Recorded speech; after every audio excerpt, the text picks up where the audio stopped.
Hello everybody, welcome to the latest episode of Everywhere We Go, Kiddy and Massive, a Kidderminster Harriers fans podcast with me, Nick Hatton. Delighted to say that my guest today is legendary Harriers manager Steve Burr, the man responsible for bringing us probably some of the most exciting football that I can remember during my 30-odd years of following Harriers. Great times under Steve Burr. Steve, welcome. How are you? Yeah, it's good, thanks. Yeah, very well. Great to see you back in management as well. I was very pleased to see that when you got the Hensford job. Yeah, I mean, that probably came as a little bit of a shock. You know, I was working with Josh Garlin at Hereford for the last 3 seasons and enjoying my role there. And getting the call from Hensford, it was one of those where I just felt maybe I'd recharged myself a little bit and I was ready to get back in the hot seat. And it didn't take me long really to accept Hensford's offer of going back in and helping them. They're not in a great spot at the minute, but hopefully we can change that around and get them away from the bottom of the league. Well, great to see you back in the dugout, definitely. Let's start then. The first question, as always on this podcast, is what does Kidderminster Harriers mean to you? Well, I mean, Kiddy were probably the first. Well, we're the first club to give me my big chance in managing. I'd sort of managed, albeit in the conference, with Northwich Victoria, and then we got, with off the field problems, we got relegated back into the Conference North. Got ourselves back. I had a spell at Stalybridge where I was doing well, and then that opened the gate up for the opportunity to go in at Kidderminster. And it's a club that, when I arrived there, and you see the stadium, and I've been there obviously and played there against Kiddy over the years. But when you go and you see the setup and the whole place, and it was just something that it was just a real honour and privilege to be named as the manager at that particular time. Yeah, I was going to ask you about playing at Agborough. What was your record like? Did you bag many? I probably scored one of the best goals at Agborough for Hensford, funnily enough, and it was a night when Graham Roberts was actually managing Yeovil, and he inquired about me to go to play for Yeovil when I was at Hensford, and it was my second spell at Hensford, and I was sort of probably more towards the back end of my career.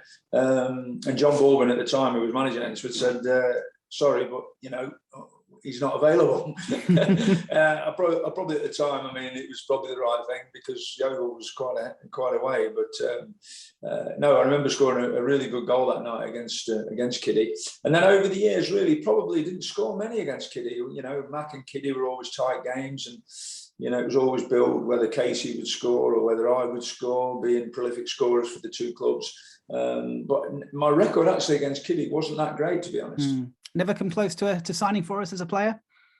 No, not at all. No, which I think we live in Burton. It was always, every end of the season, it was always talk about me going to Burton Albion. Yeah. But no, never really had a sniff of playing for Kiddy. I used to think, because I love the kit, the half kit, and the red and white. I used to love that. It was like the Feyenoord kit when I was playing, and playing against Kiddy and the likes of the team that they had at that particular time with Graham Horner. He came across to me as a type of manager that I'd have loved to have played for. Yeah, always great days under Graham Horner. Certainly, it was 4-3-3 under Graham Horner. That was his. That was it. That was his philosophy. A proper 4-3-3. Yeah, nothing changed, did it? Nothing changed from Graham Horner in 4-3-3. Let's bring it back to 2010. Then you get the call from Barry Norgrove, as you say, that the big opportunity to make your way managerially in the full time game. How big a challenge and how big a step up was that then to make the transition from part to full time management? Well, it was something that I always wanted to do. I mean, I was obviously at the time when I was at Stalybridge, we were part time, and moving in to a club that were full time, and then working with the players on a daily basis was something that I always wanted to do, and the transition wasn't really too difficult because it was something I wanted to do. Yeah. And to be with the players all week was quite special. It gave you a lot more time to prepare than it does when you're working sort of part-time with clubs who train on a Tuesday and a Thursday night. So it was excellent really to be part of that full-time setup.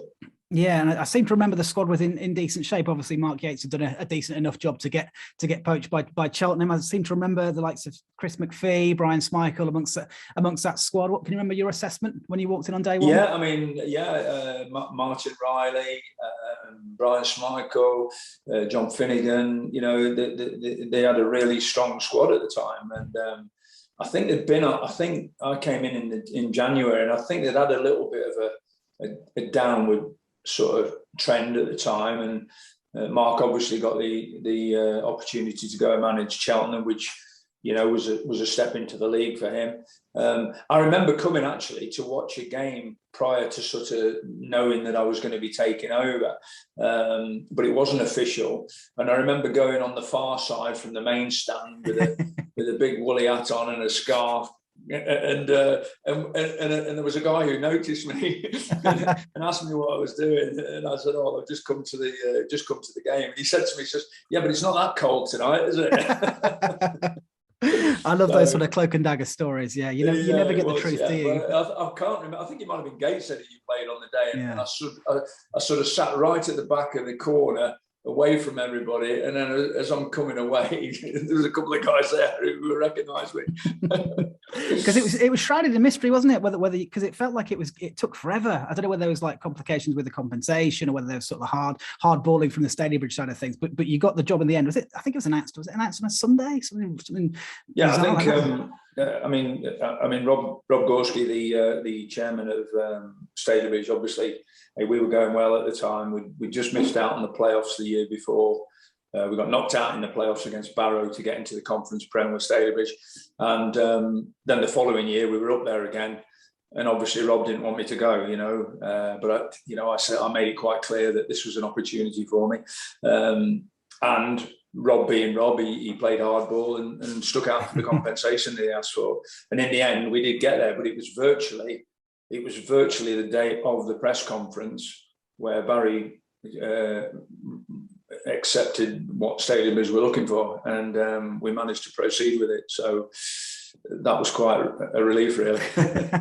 Well, we're all glad that Barry got it done in the end. So you started well, 9 unbeaten. I've got here 5 wins and 4 draws, all going well.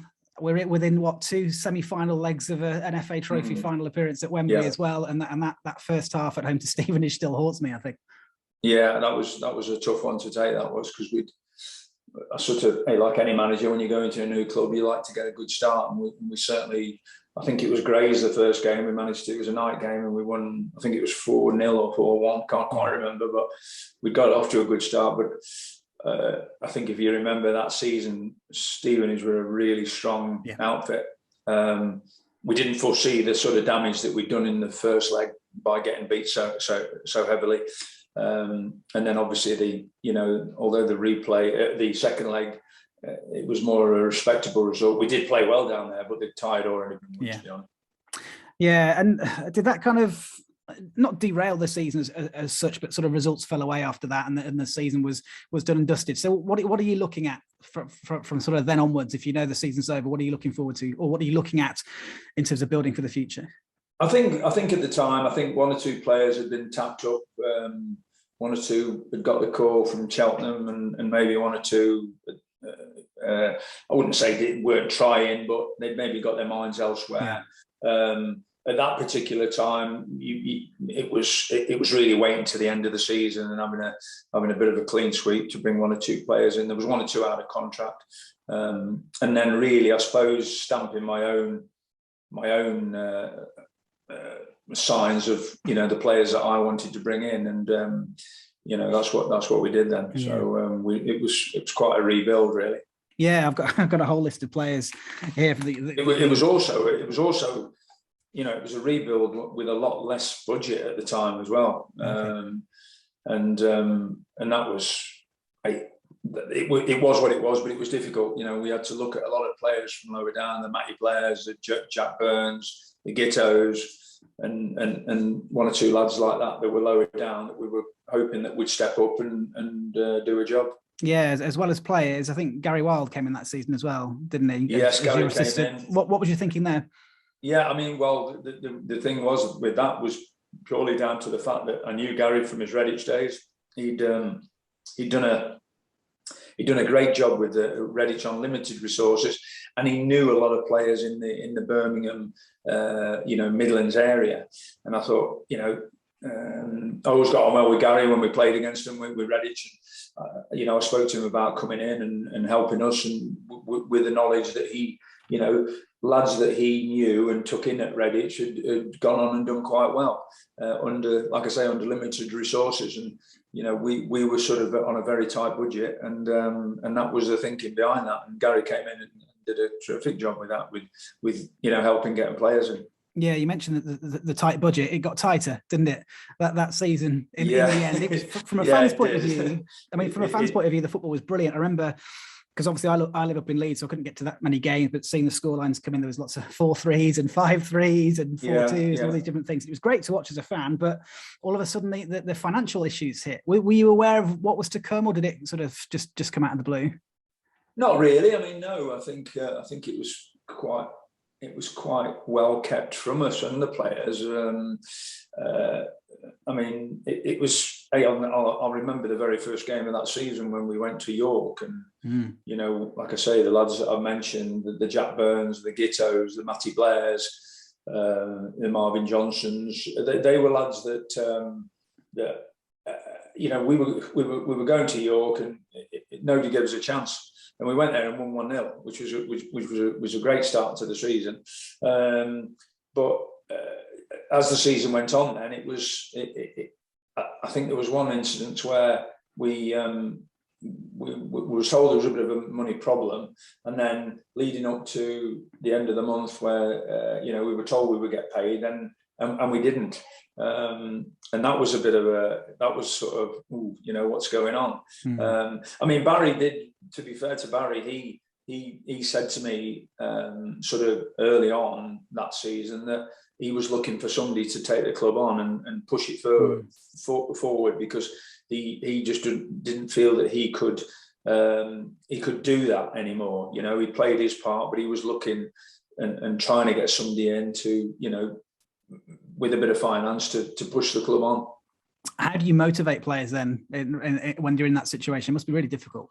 I think it is difficult, but I think players being players, they do get on with things. And I think the good thing for us is we had a really great dressing room. It was a tight knit bunch, and we just did get on with things, and we just worked hard for one another to get decent results and keep entertaining, basically. Yeah, and the fans more than played their part, didn't they? There was a big fundraiser as well. Yeah. They raised quite a bit of money. I mean, it felt like from the outside looking in, it really went down to the wire, though. Yeah, I mean, it was terrific, because, hey, like anything, obviously when you're winning, the fans are right behind you, and you will get the ones that, when things aren't going so well, that they quite rightly have a moan. But I think during that, that period where we sort of went all the way in the season with Mansfield, it was just, not only were we were winning with a bit of style, and we were scoring plenty of goals. And I was like a fan. I was sitting in the dugout, and I was just enjoying watching lads. The Lee Vaughans and the lads who we had in, and Jammer, people like that, Briggsy, Carl Storers, those type of Gashi, Malbons, all those type of players that been with me during that season, and over the period of time I was at Kiddy. They were just good lads, and they were good footballers. Yeah, we'll talk about those names that you mentioned. I mean, that season, I think we just missed out on the playoffs, didn't we? I mean, I remember a Jack Byrne double against home to Fleetwood, I think, which kind of kept us in the reckoning, I think, for with a couple of weeks to go. But we missed out ultimately in the end, despite all the financial issues there. Did that season feel like a season of progress for you? It did, yeah, because I was always one for trying to just finish higher than what they'd done the previous year. So, and I always see that as progress if you can do that. And that was, and again, the Fleetwoods of these worlds was spending a lot of money, with the likes of Vardy there and McNulty's and people like that. And they were a really strong side. Yeah. And, for us to be competing with those sort of teams, I think we had the Sky game, didn't we? Or the Setanta at the time, or the BT game against Fleetwood at Agbra. And, it was a great advert for the conference, but they just seemed to have that little bit of strength in depth, that was the difference, where we needed, and we had a little bit of luck where we didn't have too many injuries that year, with a relatively small squad. Yeah. And then the next season, obviously, just a few tweaks, I think, looking at the arrivals from what I can remember. James Vincent, Kyle Storer, Steve Guine and Luke Jones, I think, were probably the main ones that had come in. Ultimately, again, we missed out on the playoffs late in the season. There's one game, and you know which game I'm going to talk about, which sticks out in that campaign. At home to Newport, 2-0 down. We're a goal down after 10 seconds, weren't we? And that was a bit of an absolute nightmare. Which, because I'd been to the Southport game the weekend or a few days before, and which kept us in the playoffs, and we were still in contention for that in that Newport game, weren't we? Yeah. 11 seconds in, we're a goal down. Then we're 2-0 down at half time as well. 86 minutes, still 2-0 down, and you bring on a substitute. Yeah, the arrival of Nick Wright, if I remember rightly. Yeah. What did you say to him, and what do you remember of that ridiculous finish? I just, I can't remember, obviously, what I said word for word, but it was probably in the lines of, look, go on and just try and be a hero for us. And I mean, that's probably one of the most exciting games I think I probably was ever involved with, because, and I remember seeing just in Edinburgh, we met up on holiday with the two teams at the end of the season when they actually got promoted, didn't they? And it was quite right. I don't think we ever lost in Newport. We went there and won. And Justice said we arrived at the same holiday destination. And he said to me, his words were, "I thought I'd seen the last of you lot, because we've never beat you." But no, that hat trick on that day was just that's what football can do, and it was fantastic. And I remember the crowd and everybody, just the whole place, the roof came off, didn't it? And but that's what we're in football for. It's not nice when it goes against you, but when you have those type of games. And you can bottle them up. They're the type of games that you want to be involved with on a weekly basis, if the heart can take it. Yeah, well, this is my point. I remember afterwards as well, obviously, you do your sort of lap, sort of applauding the crowd and stuff. Remember you just sort of just going like this the East Stand, go, wow, that was just unbelievable. That game is going to stick with me forever. And it's 10 years on, and it's still sort of as fresh in the memory now as it was back then. And now and again, I'll go on YouTube and watch the goals go in, and the goosebumps are still there as well. It's just a ridiculous game.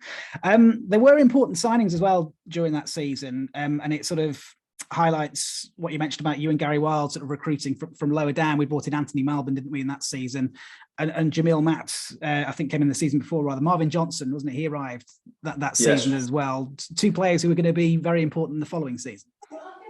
Yeah, I mean, I went to watch Marvin for Romulus, and I think I'd gone to watch somebody else actually.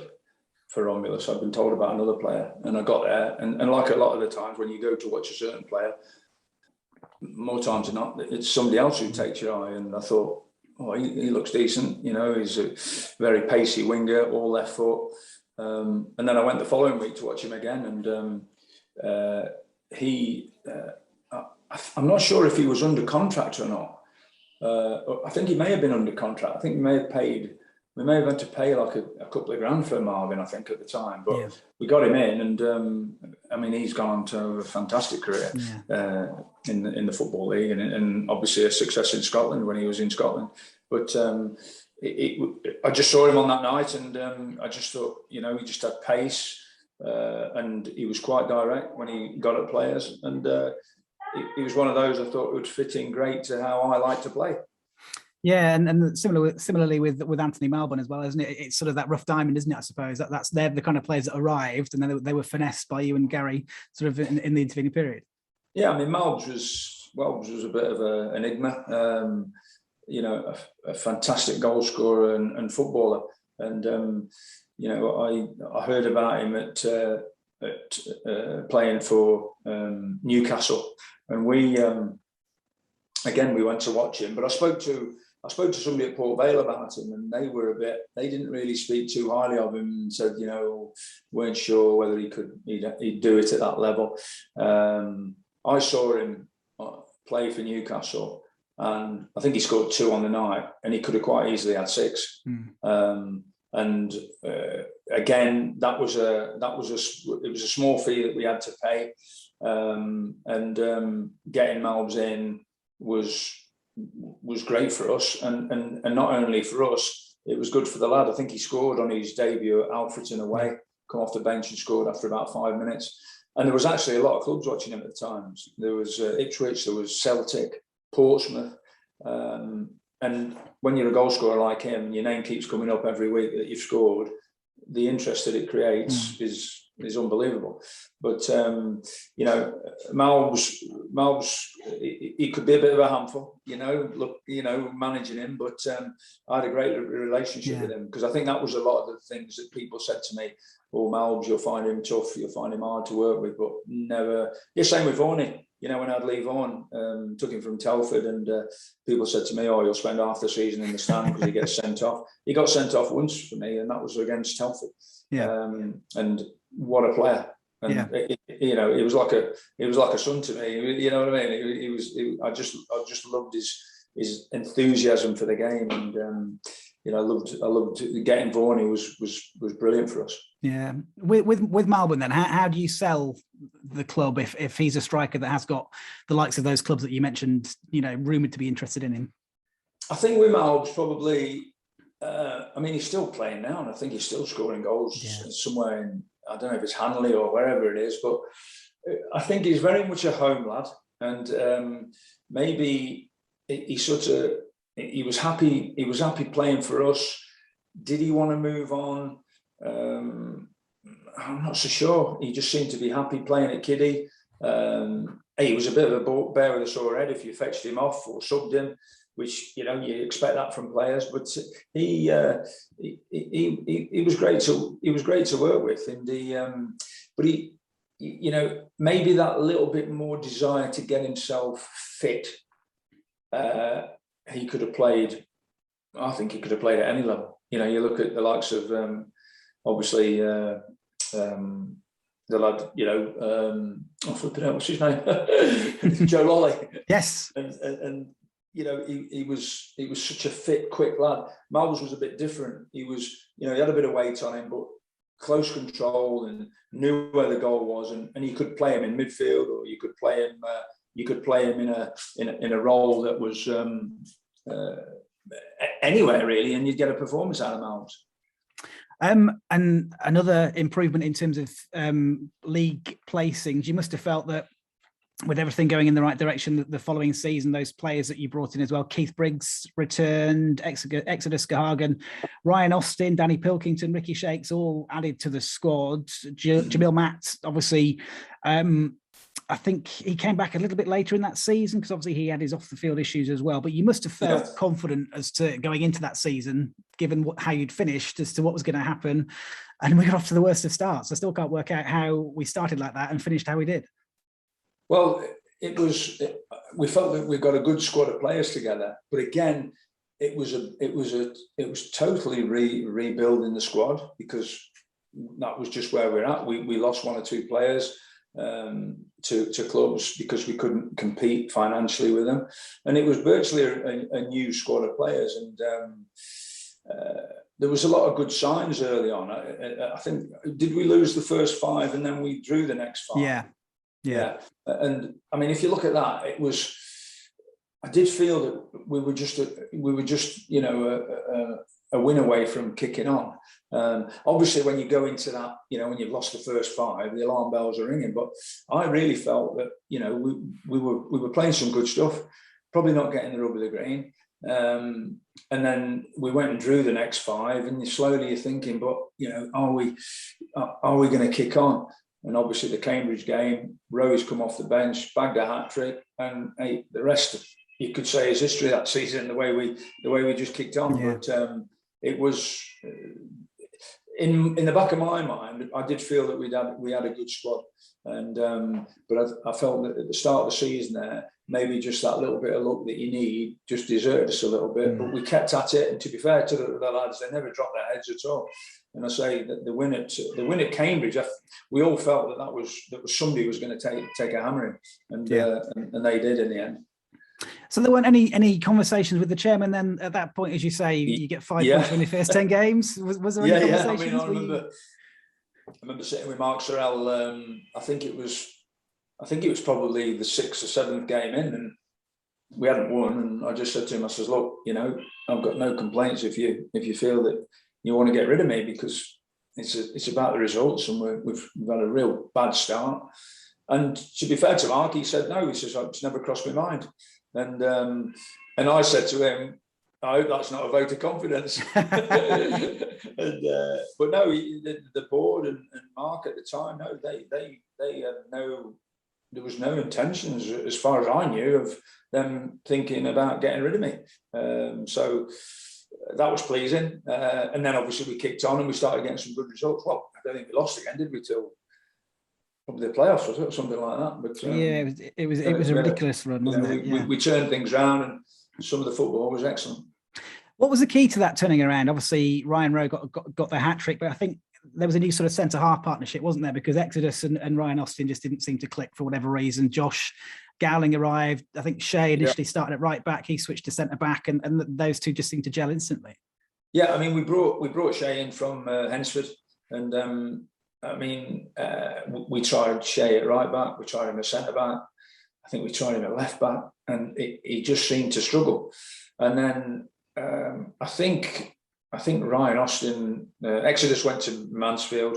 He didn't last long with us. Exodus, he went on to play for Mansfield, and we got a bit of money there. We did quite well. And then I think Ryan Austin at the time got an injury, and I just said to Shea, look, you're going in at centre half. We've got Josh Gowling in. He's a good, experienced lad, and I want you two to form a partnership. And they certainly did that. And Shea just one of them games where, again, from that moment on, he kicked on and had a fantastic season for us. Yeah, and that run of results that you mentioned, you went on to win 29 out of 37, drew 4 and lost 4 of the remaining games of that campaign. I think there's a lot of media publicity, wasn't there, around the run? I think we were the form team in Europe, in the whole of Europe, from what I can remember. Yeah, I mean, that was well, it was nice to see that, alongside, I think, Real Madrid and Barcelona. Yeah. Some column in the Daily Mail had got us as the best team in Europe. But I think obviously you've got to take levels into consideration. Yeah. But no, I mean, it was great. And like a lot of things, when you start winning football matches, you go onto the pitch not even thinking you're going to lose. And that was exactly the mindset of everybody at the club, and it was tremendous. Yeah, and obviously Jamil came back. He was available for us, wasn't he, as well? I think he hit 9 goals in his, because he wasn't with us for long, was he? I think he played for maybe 2 months before Fleetwood came knocking, so he banged in 9, I think, and then Fleetwood came in with an offer too good to refuse, I think. Yeah, I mean, obviously Jamil, again, we brought him in, and smashing lad. Obviously, there was issues with the sort of passport thing, wasn't it? I think passport, and things like that. And so it was disappointing, obviously, that had to curtail a part of his season for us. But I remember going away to York, and again, I mean, Jamil that night just ripped him apart, and that was a lad who was stepping up 2 leagues below at the time. And just a great lad, and you can see, the likes of him, Dunks, they've had fantastic careers in the league, and not just good footballers, but just decent guys, and great lads to have about in your squad. Yeah. So Jamil goes, and as soon as Jamil is out the door, Michael Gash comes in. You were aware of the interest of Fleetwood, so you'd have been making plans to bring in a new number 9. Yeah, I mean, we spoke to Gashy. I can't remember where we took him from now. Was it Braintree or Cambridge? Wasn't it? Cambridge, that was it. Yeah, and Gashy came in. He looked a little bit overweight, and probably not as fit as he should have been. But again, probably the best number 9 I think I've worked with regarding technically. He had everything. Gashy, he had everything. He was great with his back to goal. He was great in the air, and again, just a good lad, and just never got tired of scoring goals. Yeah. And it was great that we managed to get Gashy in. Yeah, and his partnership with Anthony Malbon just flourished from the off as well. That must be really pleasing because you bring great a new strike foil. partner. I mean, you talk about twin strikers, Malbon and Gashi. It was like Toshat and Keegan from my day. So we finished the season on 93 points, which any other campaign you'd be celebrating the title, wouldn't you? But for Mansfield but for Mansfield finishing 2 points above us, how hard was it missing out on the final day? Because Agborough was absolutely full to the brim, wasn't it, for that game against Stockport? We had the delay because of the fan issue as well, which kind of burst the balloon a little bit, didn't it? Because Mansfield's game they'd won before we'd finished. Well, I think the most disappointing thing looking back, and at the time was, Wrexham virtually, they were in the playoffs, so Wrexham put a very young team out, obviously protecting themselves for the playoffs, and rightly so. But we were obviously hoping that they would go there and Wrexham would go there and beat Mansfield, but with the side that they had out, when we looked at it, we thought, that's going to be tough. But I think they did give them a close game at the time. We could only concern ourselves about beating Stockport on the day. Obviously, as you remember, they brought a lot of fans because I think with us beating them, that relegated them. But a great atmosphere. We played well on the day. A lot of pressure on us to go and win again.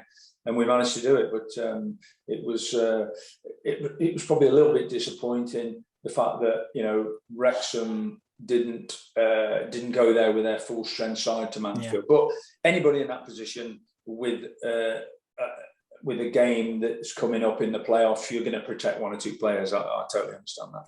Yeah. Were you feeling confident going into the playoffs, or were you a little bit edgy about it? Because sometimes I think when teams miss out on a title on the final day, psychologically that can do quite a bit of damage, I think. You're apprehensive, obviously, but I think the run that we were on, we didn't fear anybody. Wrexham had been a little bit of a bogey side to us, I think, over the campaign and stuff, but it's anybody's, isn't it, in a playoff? And the game at I'm trying to think if it was it a draw at Wrexham? Did we draw? First leg we lost 2-1, didn't we? That was it, yeah, that was it. And so it was always going to be tough, but it could have gone either way, really. We'd had a great campaign.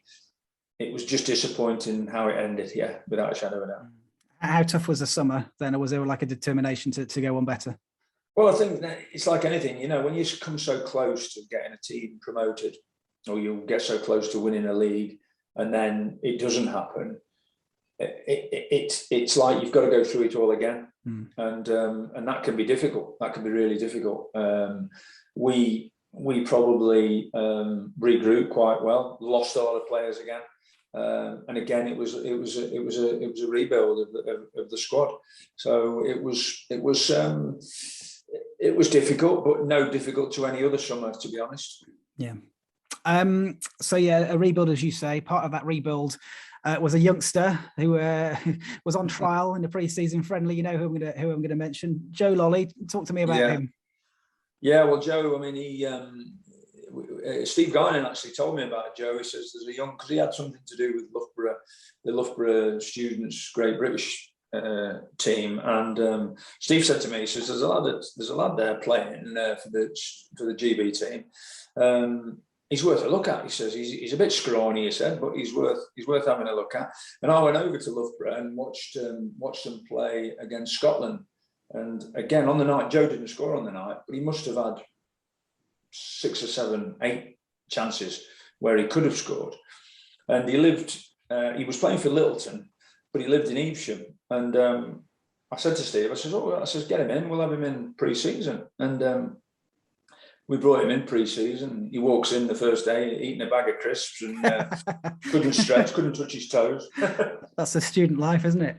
So anyway, I just said to him, I said, look, come in and let's see what you can do. And, you've got a chance here to do the pre-season, and we'll give you an opportunity during the friendlies. And we went to Chasetown, and we put him on in the second half. And he scored probably the best hat-trick for a debut. Yeah. And I remember quite clearly after the game saying to Mark Sorrell, we need to sign him today. And I remember Mark saying quite clearly, he said, "Oh, don't you think you need another look?" I says, "If we don't sign him today, he'll sign for somebody else."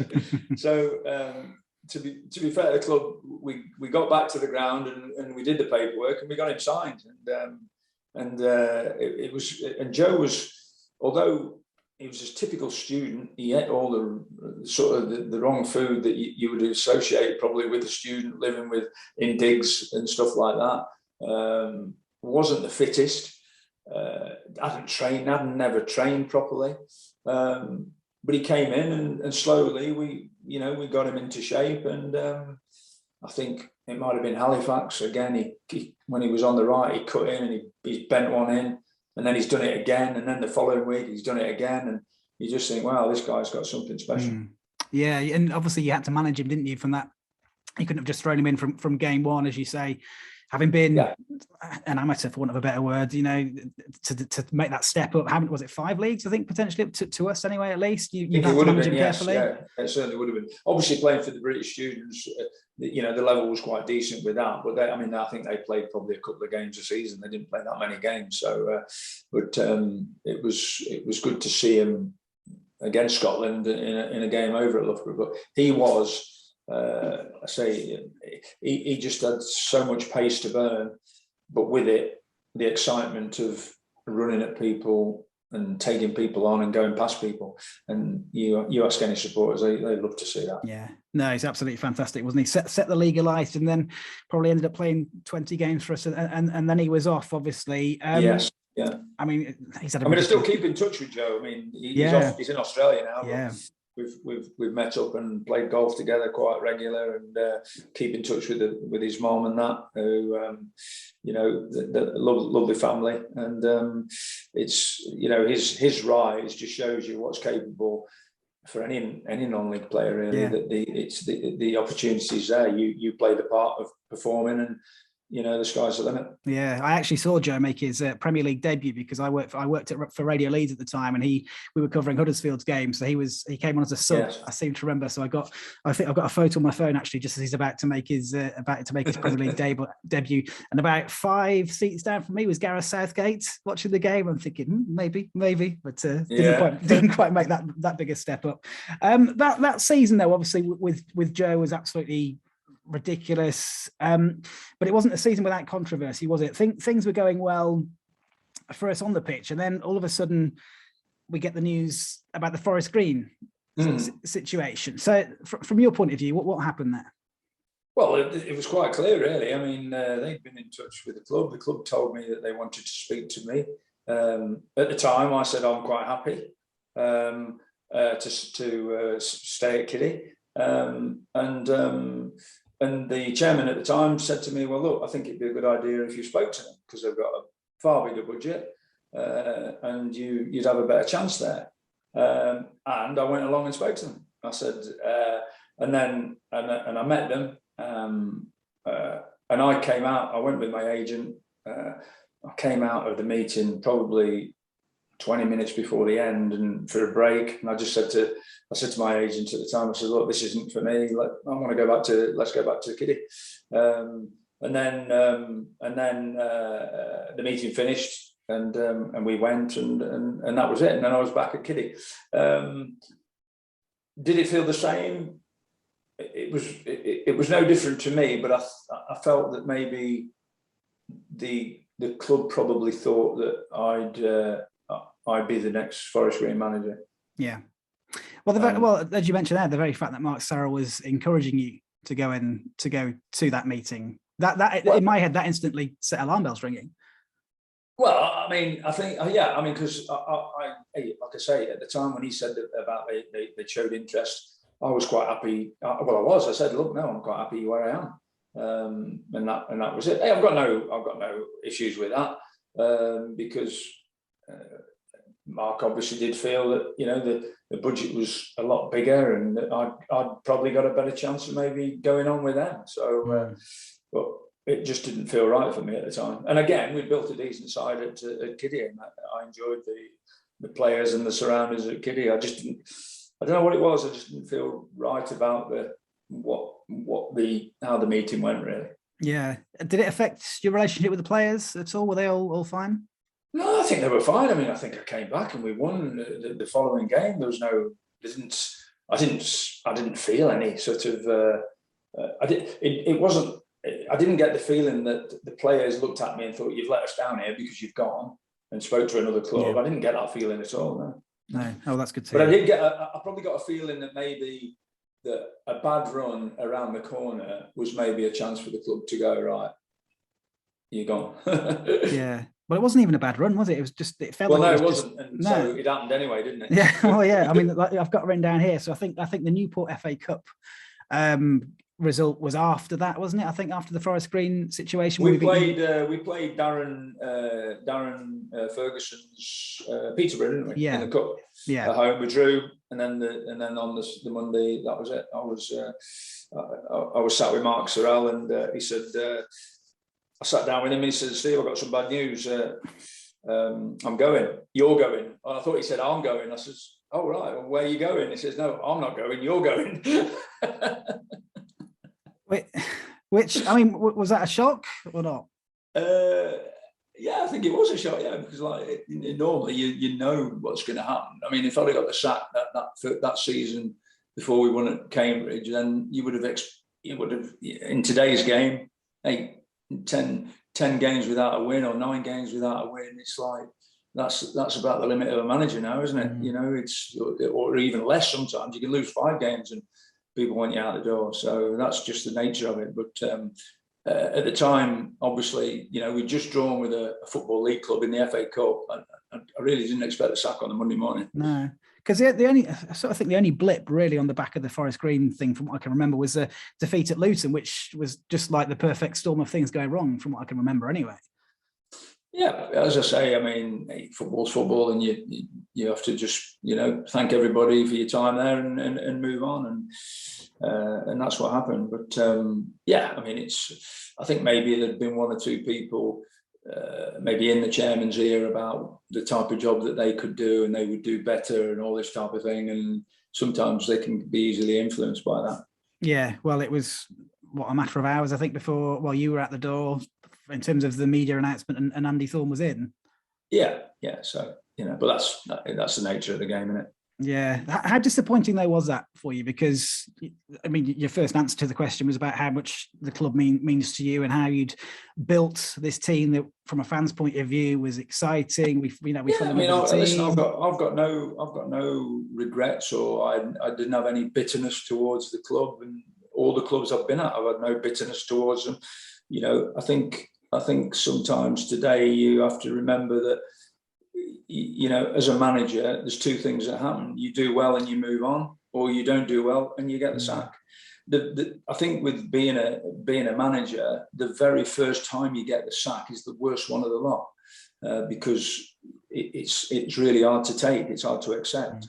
But like I say, you know, when you've been probably around as long as I have and managed so many clubs, you don't expect the sack because you expect to do well everywhere. But it's like I say, you either do well and you move on to better things, or you don't do well and eventually you get replaced. Yeah. But I've got no animosity whatsoever at any of the clubs I've been at. I've enjoyed all my time there, met some fabulous people around the country, and you know, and the good thing is that whenever I go back to clubs, Kiddies, the Chesters, Northwiches, wherever it is, the Southports, I'm made more than welcome. So that pleases me. You know, I'm really pleased. You know, the Nuneatons, the teams, you know, even back at Hensford now, albeit as a manager, it's nice to have that sort of that welcome. Yeah. Was it difficult seeing the result coming of us beating Peterborough in the replay? Did you? Yeah, well, across it? Because obviously you know, that's your team, isn't it? And that's your team that's gone and won there. albeit somebody else is sitting in the dugout. That was my team. But it wasn't like I was hoping that they would get beat or anything like that. It was great that they won that, and then obviously they went on to play Sunderland, didn't they? So and even that Sunderland, that was still they were my players. Yeah. So it was nice to see those guys getting that opportunity to play against Sunderland. I'm going to hit you with a few quick fire questions because I know we're running out of time.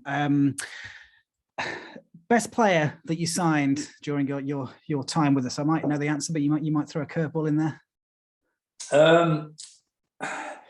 Nick, I've had a lot of. I mean, it's like the best players, like Danny Lewis. What a goalkeeper! But he's a goalkeeper. So the likes of Lee Vaughan, a terrific fullback. The likes of Josh Gowlings, Dunkley's, Mickey Dimitri. I could go through the whole squad, and they were all. It was just a special time, and to probably pick out. Obviously, you look at Joe because of what happened with Joe and where he went on to, the Marvins, the Jamils.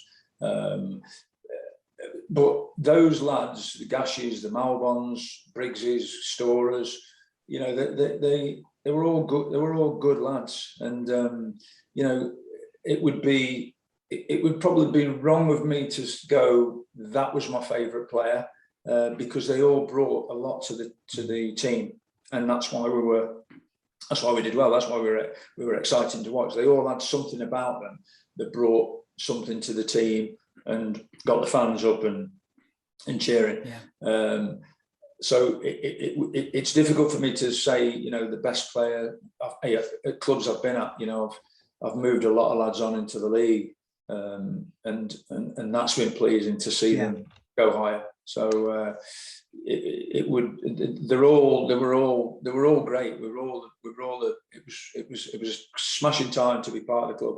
Yeah, I was going to say, how much satisfaction do you get from those who have made the steps up, as you say, the likes of Mickey, the likes of Jamil, Lee Vaughan, obviously went up, Carl Storr has played in the league. How long have we got? We've got Marvin Johnson, Joe Lolley. Yeah, I mean, that's what I say. There's so many. And the good thing is that over the years, the majority, most of them have always kept in touch as well. Yeah. And that's nice. And, and it's great for me to keep an eye on them and see how they've progressed. And that means a lot to me as well. Yeah. Just privileged and proud to have been part of that period of time for Kiddy. Do you have a moment that sticks out as your favourite as a Harriers manager? I think probably. I remember going to Luton that particular season, and I think there was something like, I think we took about 2,000 fans there. It might have been more actually, and we went to Luton and we beat them on that run, and they were a decent side, and it was always important to go to Luton and get on top to silence the crowd, because it was quite a hostile place, really, Luton. With I think there was probably about just under maybe 10,000 there that day, and to go there and get a win, I remember that was special. Obviously, games like Newport, you don't get games like that very often, but. A lot of satisfying results in that run that we had towards just being pipped at the end by Mansfield. There was a lot going to Mansfield. We went there. I remember going there at Mansfield, and we actually got applauded off the park by their fans, and we beat Mansfield convincingly, really, and that was quite that was great. Going to Grimsby. Even the fans at Grimsby, where you come out the tunnel, they waited there, and we came off the pitch there, and they applauded us off. And it was, you think, well, I know there's a lot of animosity between clubs nowadays, and sort of rivalries and that, but that was proper old school. People applauding a good performance and seeing a team that were a decent team to watch. Yeah. Any regrets? No, I don't think so. No. No, not that I can think of. That is fine. That is absolutely fine. I wasn't digging for anything in particular. If you know, that's absolutely fine by me. There's no regrets from our point of view. The only regret, I think, from a fan's point of view, is that you left when you did. You know, I think a lot of people pinpoint you getting sacked for being the reason why the club is where it is at the moment, because the wheels fell off pretty much, didn't they? After that. They did a little, yeah. They did a little bit, yeah. But I mean, that was nothing to do with me. That was obviously decisions that were made that were above me that led to that. And it is sorry to see that, but you know, you see the club now, and Russ is there, and you know, they just missed out last year. Had a great FA Cup run, and I'm sure that Russ can bring those times back into the Conference Prem, because a club like Kiddy need to be in the Conference Prem and in the Football League, as far as I'm concerned. Two more questions before I let you go. You're back in management, obviously, at Hensford. Ambitions in the game, do they still remain? What are you hoping to achieve? I think the ambitions at Hensford are to make sure that we get away from the bottom of the league. You know, I've gone in, and it's going to be tough, but I've managed to bring a few new signings in over the 3-4 weeks that I've been there. And Hensford holds a very special place for me, because I played a lot of my footballing days there. The stadium's brilliant, the whole ground's brilliant, and to see them where they are, I just want to help them get away from that and get back into the conference. Yeah, that fire's still burning just as strongly. Oh yeah, without a shadow of a doubt. You know, I mean, I wouldn't have accepted the job if I didn't think I could have helped them get out of the mess they're in at the minute. Yeah. Last question. It's not a question really. It's just an opportunity for you to say what you want to say to the Harriers fans, because we never really got a chance to sort of say goodbye. I don't think you really had much of a chance to say your farewells either to the fans. So the floor is yours. Well, I mean, listen, I've been back a few times and watched games, and always, like I say, always see a lot of people who were there when I was there. It's a great club, and one of the best stadiums and grounds in outside of the Football League. Obviously miss my minced potato pies that Murdoch used to give me before games and stuff like that. But we all miss I want to wish them well. You know, the likes of the people who've been there a long time, in Matty Wall, the guy who does all the media for them, and Steve, the radio guy, and all those type of people. Helen in the office.